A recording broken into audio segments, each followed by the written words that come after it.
Welcome, forest friends. It's time to enter the forest and see what we discover. Open your mind and wander with us for a bit. Welcome back, forest friends. If you've stayed with us all the way here, you've walked a long path. You've moved through how thinking forms, how memory stabilizes it, how stories shape identity, how habits carry us forward. Today is not about introducing something new. It's about noticing what remains when the season closes. Forests don't end.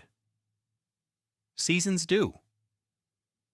When we set out on this journey, we weren't trying to build a system. We were trying to name something that already existed, but often went unseen. The quiet architecture of thinking, the invisible labor of care, the way learning actually happens when no one is watching. What you've heard this season isn't a program, it's a lens. And once you see through it, you can't quite unsee it. You now know that learning is not additive, it's integrative. It doesn't pile up neatly, it weaves.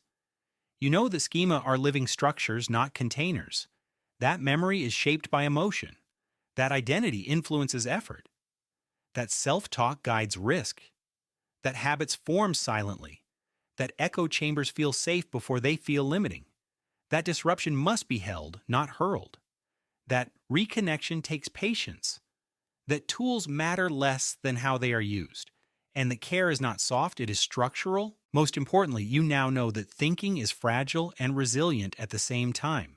This matters because the world is loud right now, fast, confident, certain.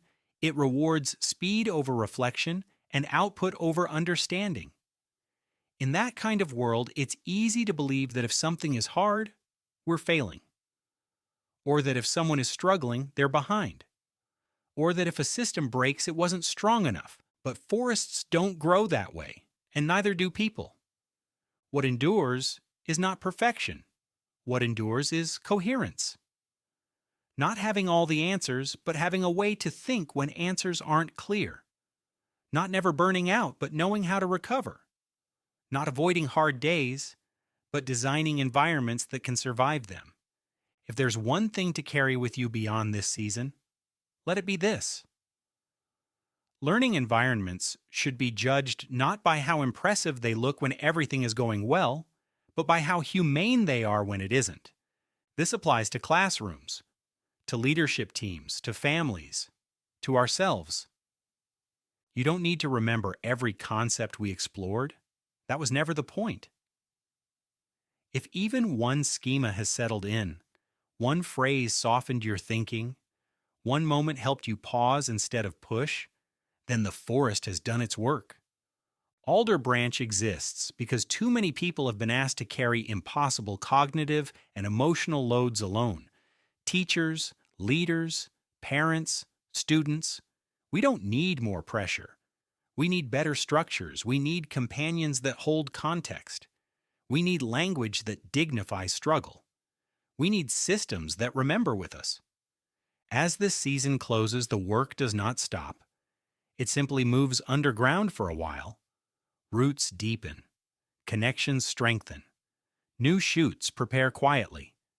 If you return next season, we'll walk again, this time closer to practice, closer to lived systems, closer to how these ideas take shape in real classrooms and real communities. And if you don't, you still leave with something intact.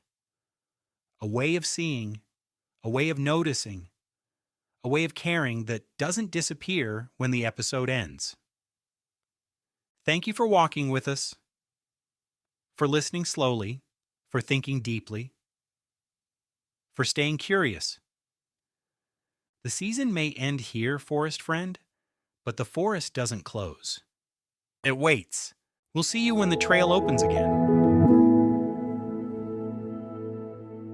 Thanks for joining us on the Intellectual Hike, forest friends. Don't forget to visit us at www.alderbranch.org for more free resources and join our friends today. See you for another brain hiking adventure soon.